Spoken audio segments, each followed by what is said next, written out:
Okay, I've been watching loads of videos on different stuff, pilot watches. There's a lot of myths associated with pilot watches. I mean, what is a pilot watch?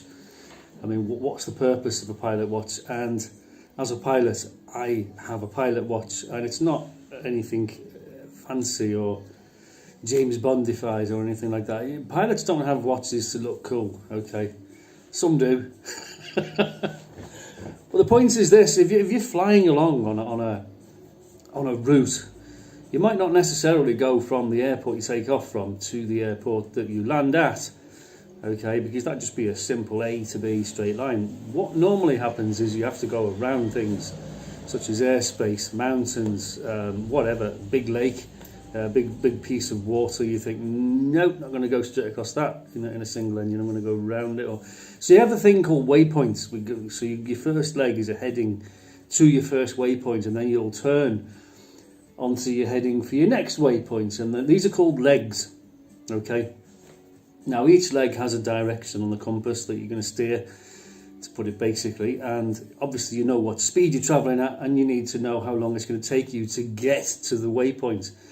And when you first start flying, you get a stopwatch. I went down to the shop and bought a stopwatch, you know, a digital, and first leg, write it down, 12 minutes, click, and you're away, and you've got it there on your handlebars, and you think, right, okay, and you keep glancing down at it. You know, in 12 minutes time you're on heading, you're on altitude, you should be there in 12 minutes if your calculations are correct, and 12 minutes later you're there. Let's just say you're there, or you're a bit left or a bit right because of a bit of wind drift, and then you think, right, I'm going to turn onto my next heading, which is 090, for example. Turn onto 090, boom, start stopwatch again.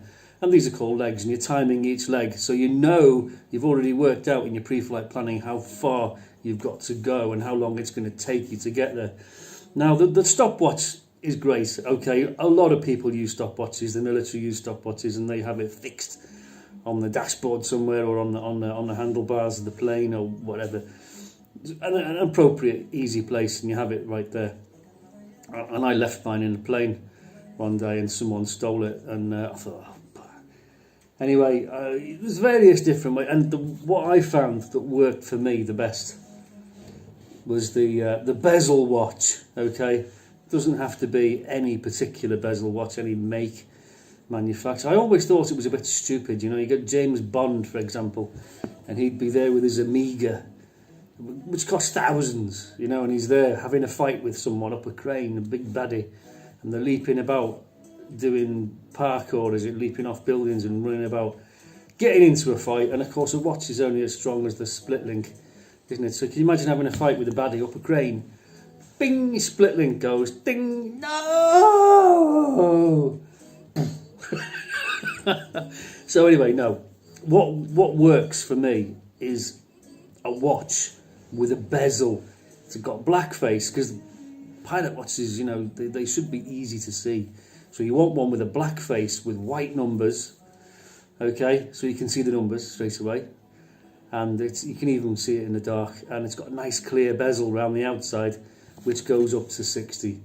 And so you simply set it, don't you? You just wind your bezel to the minute, and boom, and you're off. You don't need to mess about, start again, press stop, start again, oh, it's not started, oh, it's gone to split time, oh, for fuck's sake, what's wrong with this stupid stop?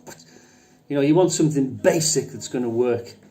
And I've been looking for a proper watch. You know, I had a Breitling. I've had all these nonsense watches, right? They've all broken over the years. And I get the general thing is that a watch is a watch. You know, you can spend thousands on it, or you can... I paid €30 for this one. This is a Timex. Timex make really good watches, okay? They work, they tell the time, they're brilliant. And I just fly along, I'll just zip, set it, and that's me, I'm on my next leg. Changing tanks 15 minutes, every 15 minutes I've got to change tanks, just set it when I change the tanks. It's a no-brainer really. And we've looked at other Flieger, what are they called, Flieger watches. There's the big Luftwaffe. They're navigators' watches, they're not pilots' watches, okay? Pilots are busy, they're flying, they've got their hands on the controls. They're looking around, they've got all kinds of things going on. Whereas the navigator, he's just sitting and he's twiddling his thumbs, isn't he? Looking at the map, he's got nothing to do. You know, he's drawn his line already in the classroom before he got in the plane. And every 6 minutes he's putting a little line on the map where he thinks he should be. So he's got nothing better to do than look in a great big watch, which is the navigator's watch, not pilot's watch. Okay, so we'll just sort of clear that up. I mean, they are cool, don't get me wrong. I like the big Luftwaffe pilot navigator watches. They're cool. But you can't beat a watch with a nice clear face and a bezel. Okay, it doesn't have to be a Timex. That's just me being mean, because I won't spend £1,000 anymore on a watch. You know, I just don't. If I've spent a few £100 on a watch, I think that's a lot. You know, they're just not something. I mean, I like watches, don't get me wrong, but they're a tool. They're a tool. Okay, they're nothing else. And when they break, you throw them away and you buy another one. And you don't want to be spending a fortune. I mean, I've watched some of these guys on these watch review websites, you know, and they go into it in great detail. They tell you what the texture tastes like. Totally irrelevant.